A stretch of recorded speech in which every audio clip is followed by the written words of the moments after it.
Oke, selamat datang di webinar sore kita tentang financial planning for digital artist.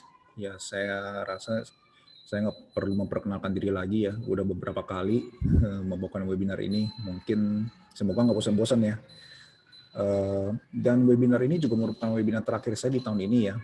Mungkin kedepannya saya masih belum ada ide lagi buat mengadakan webinar-webinar lagi. Cuma seenggaknya untuk saat ini, untuk tahun ini inilah webinar terakhir saya, gitu ya.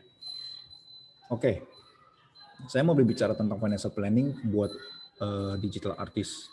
Kenapa financial planning? Karena kita seorang digital artist itu saya ngerti ya kecenderungan kita itu mungkin lebih banyak berurusan sama gambar gitu ya, dan kita menghindari hal-hal yang bersifat angka. Saya nggak tahu apakah ini cuma saya doang atau teman-teman juga ada yang mengalami hal yang demikian. Ya, jadi nanti kalau misalnya ada komen, silakan teman-teman bisa ketik aja di kolom chatting. Atau kalau misalnya ada yang mau nanya, silakan bisa ketik aja di kolom chatting ya. Nah, kenapa penting untuk merencanakan keuangan bagi seorang digital artist? Karena ini penting untuk mempersiapkan masa depan kita, gitu. Teman-teman, kerja sesuai passion itu bukan berarti kita itu harus ignorance terhadap keuangan dan rencana masa depan. Bukan berarti kita tuh masih cuek dan nggak mikirin ke depannya kayak gimana. Maksudnya kayak gini loh, maksudnya kayak kalau ditanya nanti ke depannya mau kayak gimana, nanti lihat aja deh, mengalir aja. Nah, kalau teman-teman bilang kayak gitu, mengalir aja, teman-teman tuh mesti ingat, mengalir itu artinya kayak air gitu ya, air itu nggak pernah ngalir ke atas, dia tuh selalu ngalirnya ke bawah gitu loh.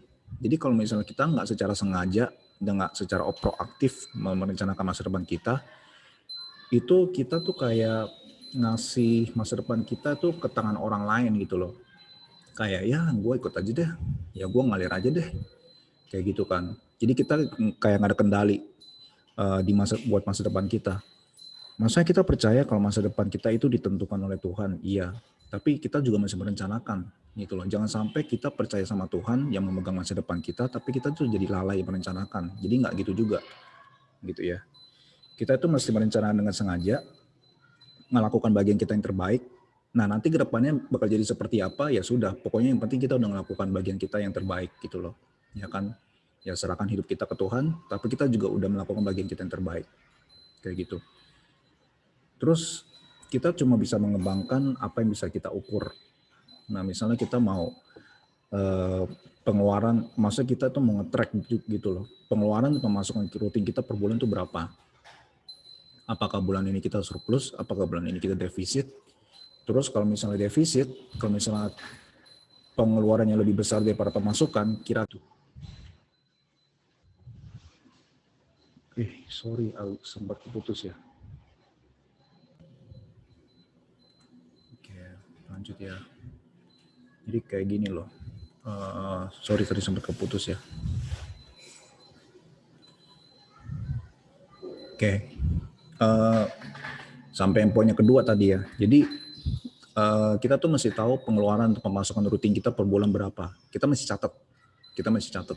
Ya. Kalau kita nggak catat, itu mau gimana kita bisa tahu gitu loh. Apa yang perlu dikurangi kalau misalnya pengeluaran kita itu lebih besar daripada pemasukan. Jadi apakah surplus? Kalau surplus berarti bagus ya. Surplus itu berarti pemasukan kita lebih gede daripada pengeluaran. Berarti itu menunjukkan ada yang bisa kita tabung surplusnya itu. Nah, surplusnya itu sebisa mungkin teman-teman masih bisa nabung. Jadi jangan sampai nggak bisa nabung. Kerja capek-capek, udah sampai begadang-begadang gitu ya. Sampai nggak tidur, nggak bisa nabung. Kan sayang banget gitu kan ya. Identik seperti itu ya kalau kehidupan sebagai seorang artis ya. Gitu. Terus apakah defisit? Defisit itu artinya pengeluaran lebih gede daripada pemasukan. Nah, kalau misalnya defisit, itu berarti cash flow kita tuh lagi nggak sehat. Kalau lagi nggak sehat, cara solusinya buat nge-handle itu kayak gimana? Ya kita lihat, kita pantau.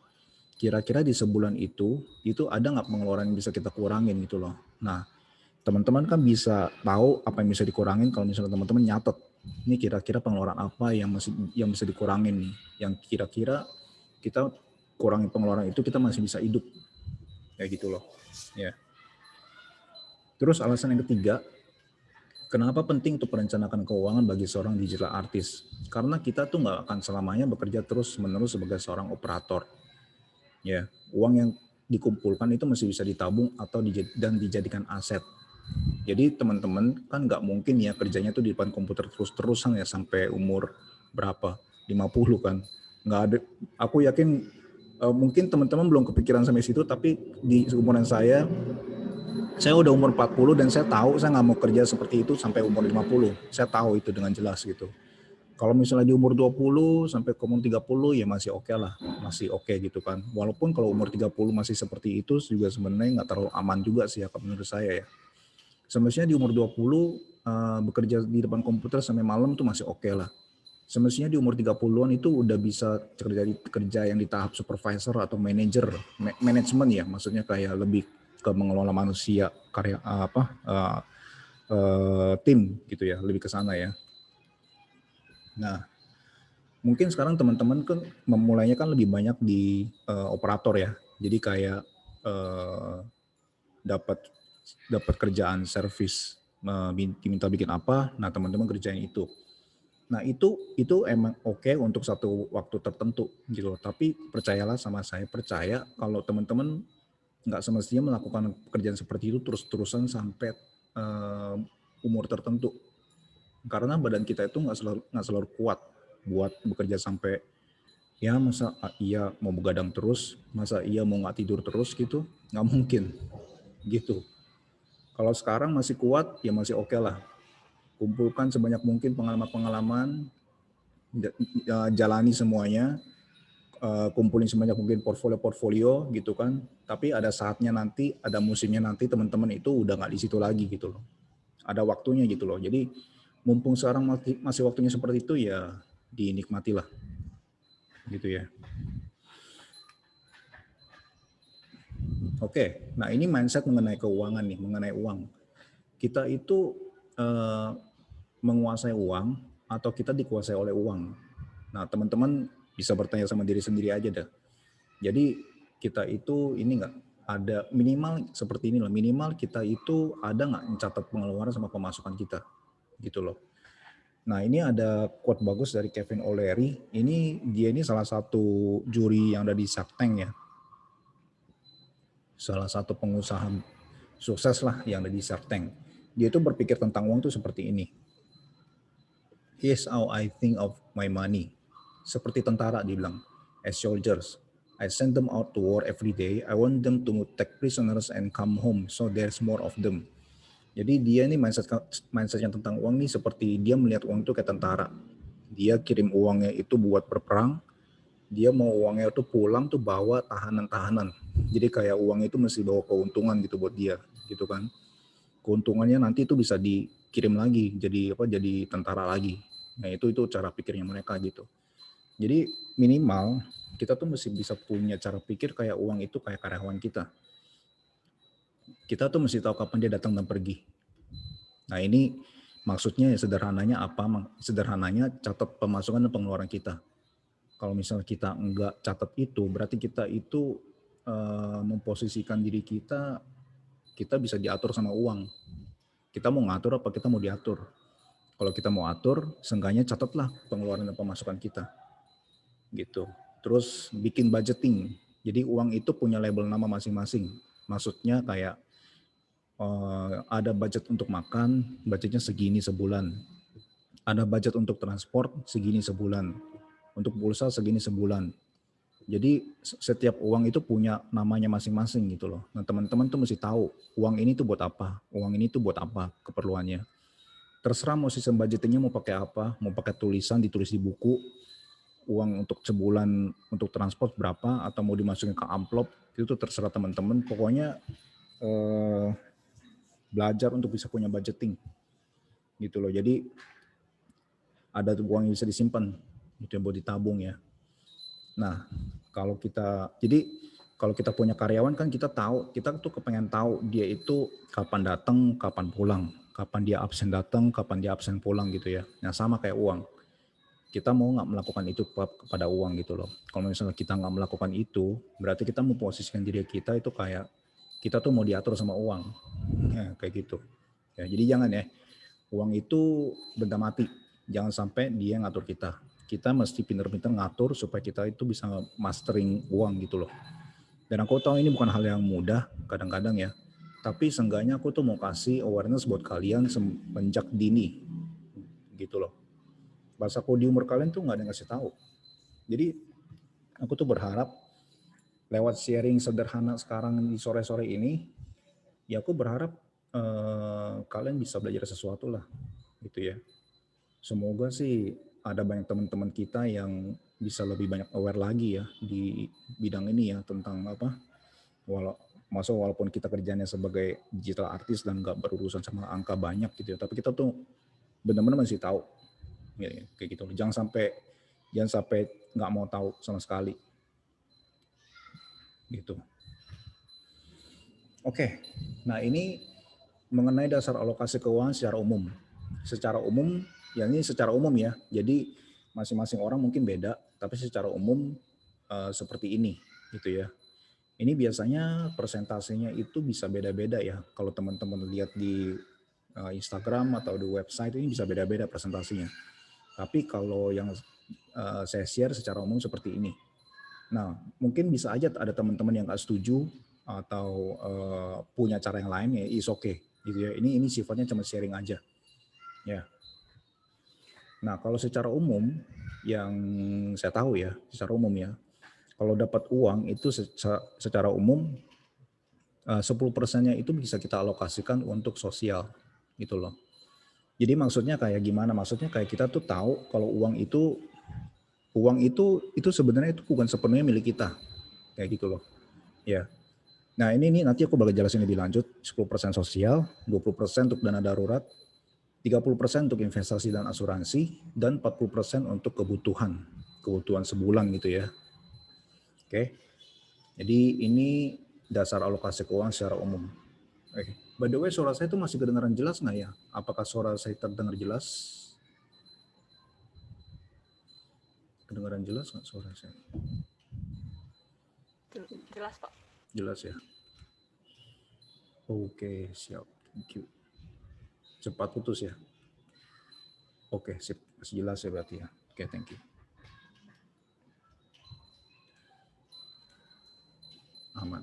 Oke, siap. Oke, pertama-tama mulai dari 10%. Alokasi secara umum, sosial, maksimal 10%. Ya, jadi mindset di balik 10% ini adalah uang yang kita dapatkan itu bukan sepenuhnya milik kita.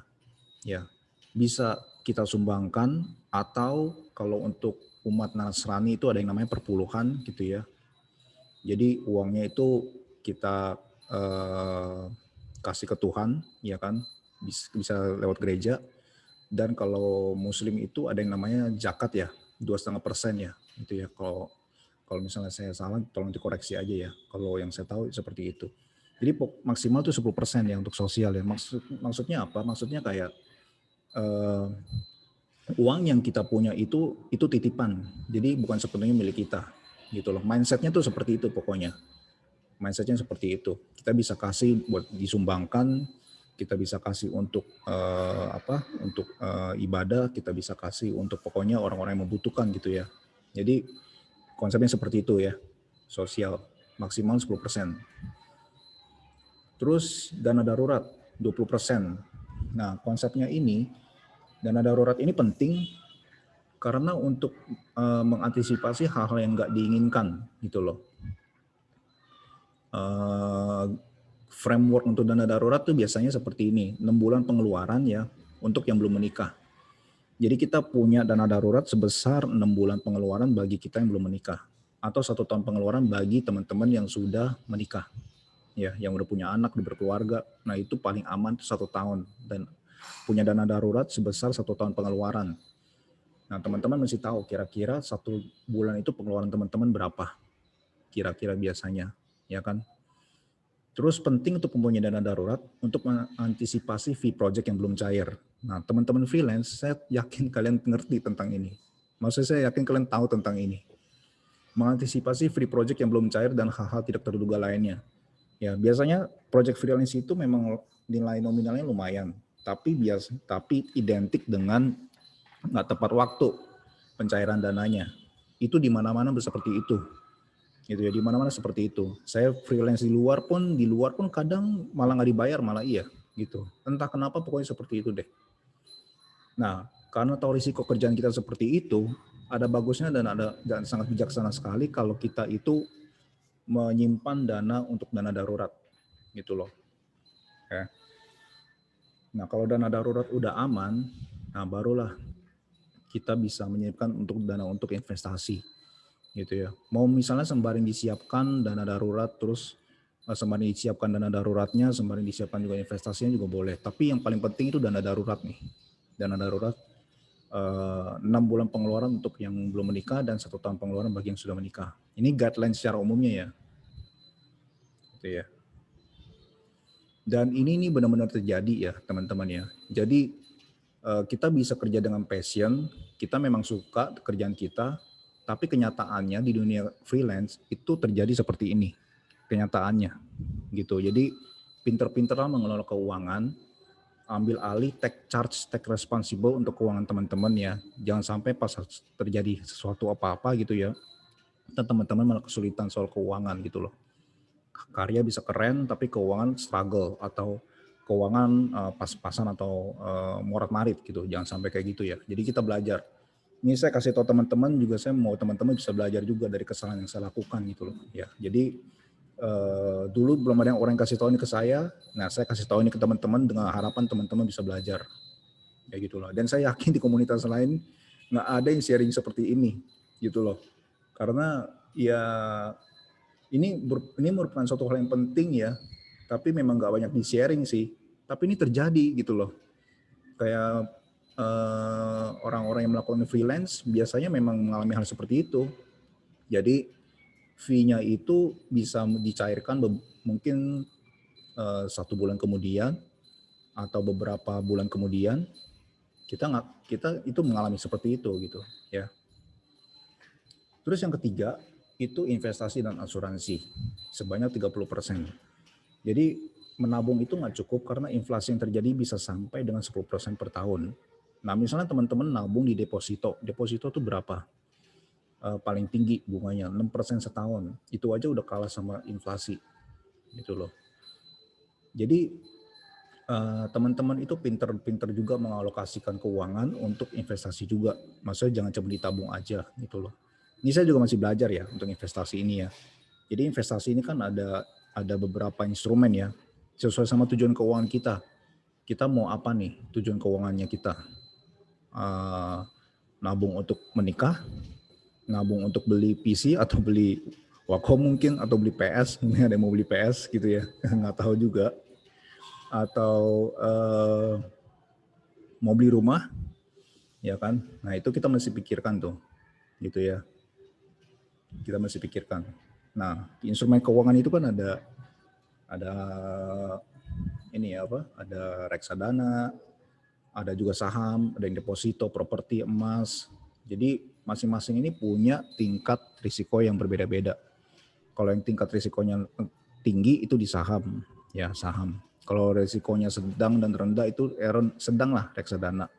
Deposito itu yang rendah, ya tingkat risikonya paling rendah, paling aman, konservatif. Tapi dia imbal baliknya juga paling kecil, gitu ya. Properti, nah properti ini mungkin yang oke gitu kalau teman-teman punya dananya ya, itu tanah, kafling, tanah itu biasanya nggak mahal, tapi dia itu nggak bakal pernah turun kalau tanah, ya, kayak gitu ya. Dan emas ini bisa emas batangan atau juga bisa dalam bentuk rekening emas. Ya, jadi udah ada beberapa perusahaan yang menyediakan rekening dalam bentuk emas juga. Nah, teman-teman tuh bisa cari informasi. Kalau saya sih ada ini ya, rekening emas Pegadaian ya. Nah, itu teman-teman bisa beli emas mulai dari 0,01 gram kalau nggak salah deh. Gitu. Jadi mulai dari Rp5.000 aja udah bisa beli emas. Atau mau beli emas batangan langsung juga bisa gitu loh. Jadi per gramnya langsung gitu ya, 1 gram, 2 gram, 3 gram, 5 gram. Langsung beli batangan langsung juga bisa. Nah, terus yang yang nggak kalah penting, maksudnya yang sangat penting juga proteksi. Ya, proteksi. Maksud saya ini asuransi. Kenapa penting? Lebih baik ya teman-teman ya. Lebih baik punya asuransi dengan membayarkan beberapa ratus ribu per bulan daripada terkena risiko hidup, tapi biayanya itu bisa sampai puluhan bahkan bisa sampai ratusan juta. Dan kalau misalnya udah mesti bayar itu di rumah sakit, kita nggak bisa tawar-tawar lagi. Mau nawar nggak bisa, ya kan? Terus biaya hidup jalan terus. Nah ini penting ya teman-teman ya. Jadi jangan sampai nggak diperhatikan, karena ini pengalamannya, saya ada pengalaman dari kehidupan saya sendiri gitu ya. Papa saya yang terkena tumor di ginjalnya, di ginjal sebelah kanannya, mau nggak mau mesti dioperasi dan diangkat ginjalnya ya. Yang sebelumnya tadinya itu nggak mau punya asuransi, tapi puji Tuhannya dimasukkan oleh adik saya di asuransi tetap ya.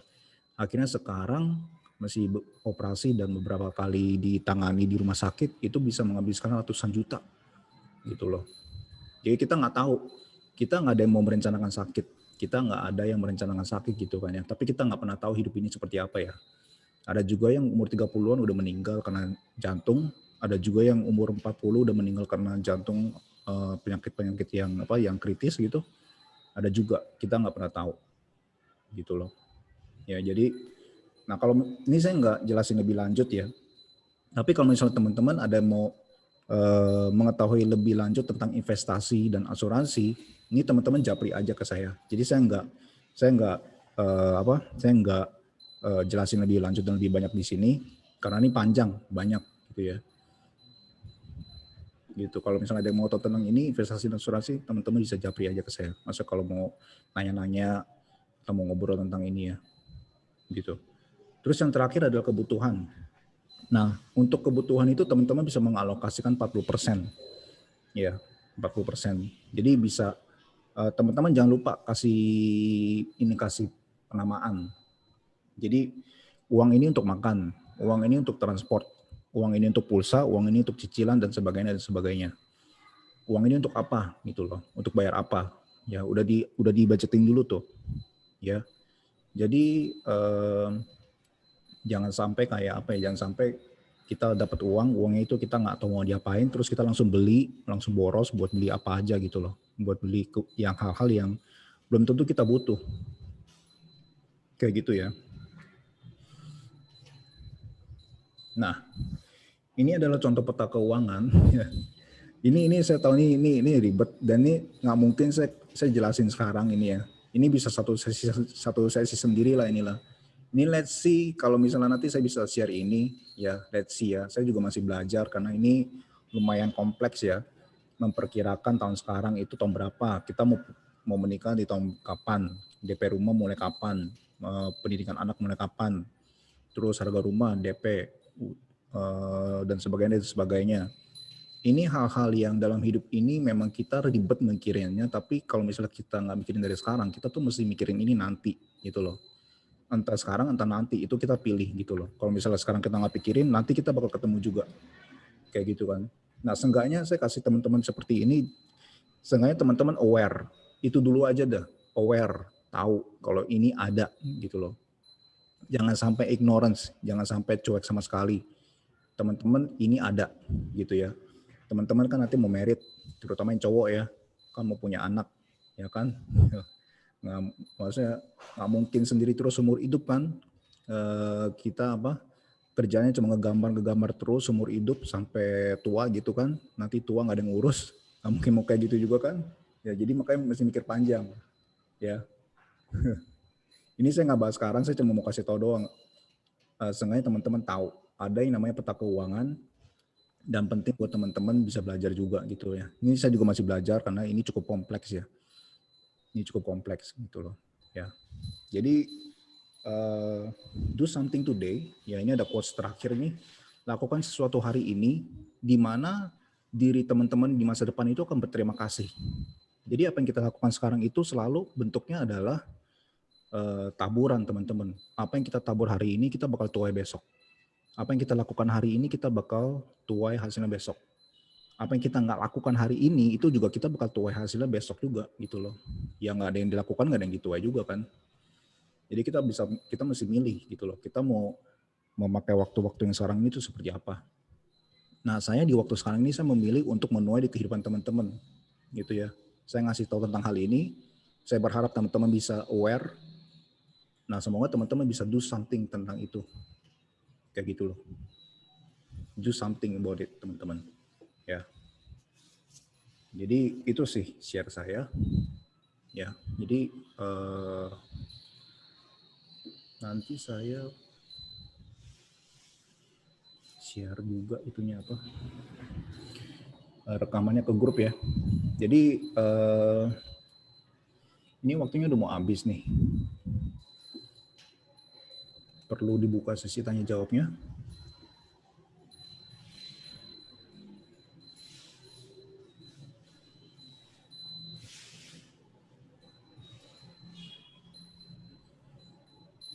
Oke.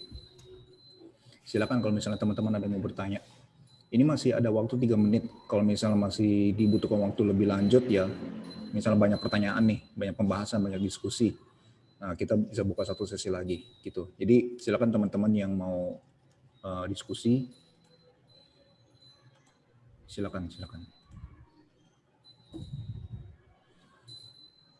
Atau ada yang mau ditambahkan atau ada yang mau sharing juga tentang pengalamannya gitu ya. Ada yang sudah mulai melakukan mungkin gitu ya, kasih tahu aja. Kalau ada yang mau konsultasi tentang investasi, bentuk investasi yang baik atau tentang asuransi, nah itu bisa kasih tahu saya juga. Nanti kita ngobrol aja. Kayak gitu. Silakan kalau ada yang mau nanya di kolom chatting ya. Margareta, menarik Pak. Saya jujur belum pernah ada pembelajaran mengenai pengelolaan keuangan secara jelas. Pengalaman saya memang kalau catat pengeluaran begitu secara detail malah bisa bikin kita aware lebih tinggi daripada cuma dibayangin doang. Iya, mesti dicatat. Karena kalau nggak dicatat kita tuh nggak tahu bulan ini yang bikin pengeluaran kita gede itu apa, gitu loh.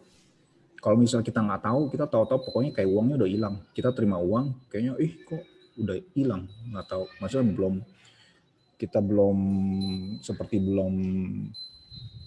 apa ya, menikmati atau kita simpen, tahu-tahu udah hilang gitu aja. Pernah merasa yang seperti itu? Terima uangnya kayak hilang gitu, kayak magic. Oke, silakan kalau ada mau ditanyakan. Beli Sintik. Iya. Saya ngerti lah Rizal. Sintik, beli Wacom.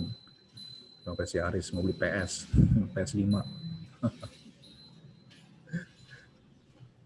Gitu.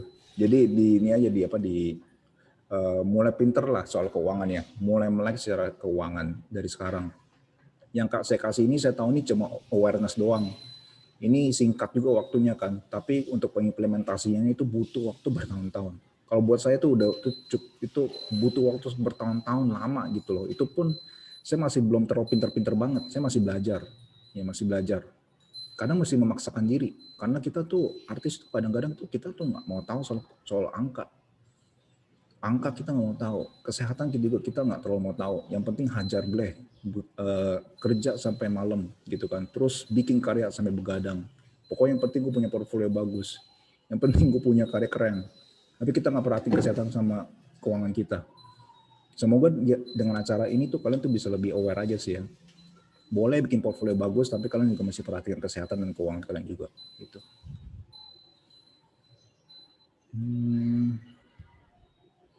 Investasi seperti apa? Oke, sorry. Ini waktunya udah mau habis. Jadi kita masuk lagi ke link yang sama ya. Nanti tolong pertanyaannya diulang aja nih. Untuk Aldi sama Mas Suta ya. Saya copy dulu dah. Oke, kita lanjut di link yang sama ya. Oke, thank you teman-teman. Kita ketemu lagi ya di link yang sama ya.